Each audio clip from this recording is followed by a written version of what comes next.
Brought to you by TechnoSpark 20 series smartphones. Pawan Singh को मैं व्यक्तिगत तौर पे शायद नहीं जानता हूँ। मुझे तो ये भी नहीं पता था, उनका नाम अनाउंस हुआ था कि वो बनारस के हैं कि रक्सौल के हैं कि गाजीपुर के हैं कि गाजियाबाद के, कि वो 24 घंटे के विड्रॉ कर गए। मैंने कोई गाना उनका उस तरह सुना भी नहीं है, मैंने देखा भी बहुत। नहीं। देखिए, पवन सिंह पे आपने बहुत ज्यादा खुल के कुछ बोला नहीं है। नहीं, मैंने जो भी बोला उनके बारे में अच्छा ही बोला है। मुझे नहीं पता, क्योंकि ये देखिए कैंपेन ये चलाया गया शत्रु जी, अभी मानिए कि भाई वल्गर फिल्में करते हैं या वल्गर गाने उनके होते हैं या उन फिल्मों के टाइटल्स होते हैं वो महिला विरोधी होते हैं, उस तरीके के होते हैं। तो अब बताइए, अब पवन सिंह को नाम वापस लेना पड़ गया, टिकट लौटाना पड़ गया, शत्रु जी इसको कैसे देखते हैं? मैं पहले कह दूं, पवन सिंह को मैं व्यक्तिगत तौर पे शायद नहीं जानता हूं। मुझे तो ये भी नहीं पता था, उनका नाम अनाउंस हुआ था कि वो बनारस के हैं कि रक्सौल के हैं कि गाजीपुर के हैं कि गाजियाबाद के।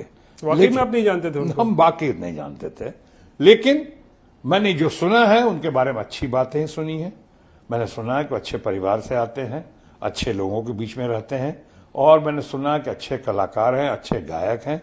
मेरा शुभाशीष और सब उनके साथ, ये आशीर्वाद उनके साथ है, प्यार उनके साथ है। देखिए, जहां तक मामला है कि उन्होंने विड्रॉ किया 24 घंटे के अंदर में नाम अनाउंस होने का, अब वो मेरे प्यार की वजह से किया या मेरी लोकप्रियता की वजह से की, या लोगों ने इतना दबाव बना दिया था? वो तो बाद में हुआ। नहीं रोहित बाबू, बाद में हुआ। पहले तो उनका ये हुआ कि वो 24 घंटे के विड्रॉ कर गए। अब विड्रॉ किया कि करवाया गया, वो उनके और उनके पार्टी के अंदर का मामला है। मैं उस पर टीका टिप्पणी क्यों करूं? मेरी मेच्योरिटी का तकाजा है कि मेरे सामने जो भी आए उसका मैं स्वागत करूं। लोकतंत्र को मजबूत करता है, वो जो भी मजबूत करता है उसका स्वागत करूं, और साथ में फैसला जो है जीत हार का वो तो जनता जनार्दन करेगी, मैं वेलकम करता हूं।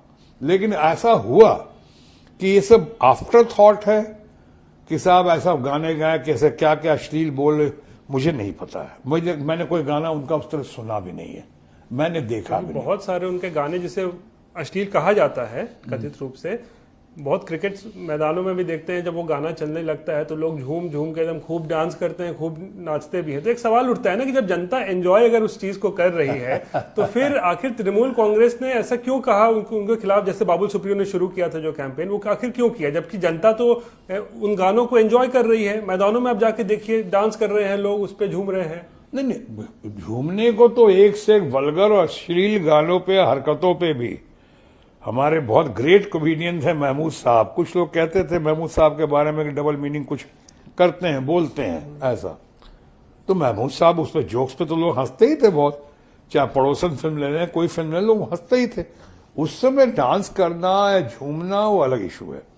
अब हमारे, लेकिन सिर्फ उनको ही क्यों कहा जा रहा है? हमें तो बहुत लोगों ने बताया, हमारे मानता हूं उनको, काफी अच्छे हैं। अपना मनोज तिवारी, उनके बहुत सारे गाने बहुत वल्गर लोग कहते हैं, बहुत है, एक आध तो मैंने सुने भी होंगे। ये सब बातें जो है आफ्टर थॉट की होती हैं, मुझे लगता है। उन्होंने विड्रॉ कर लिया था, नहीं करते तो इनके तीर तरकश में बहुत थे और वही तरकश में से तीर निकल रहे हैं। वो ठीक है, उस पर कोई बात नहीं। हमने खुद कहा, इलेक्शन में आपको संस्कार भी देखना पड़ता है, इलेक्शन हीट में जो है आपको अपनी भाषा के मर्यादा भी देखनी पड़ती है, या शब्दों का चयन भी ठीक से करना पड़ता है, लेकिन कई बार ऐसा नहीं होता है।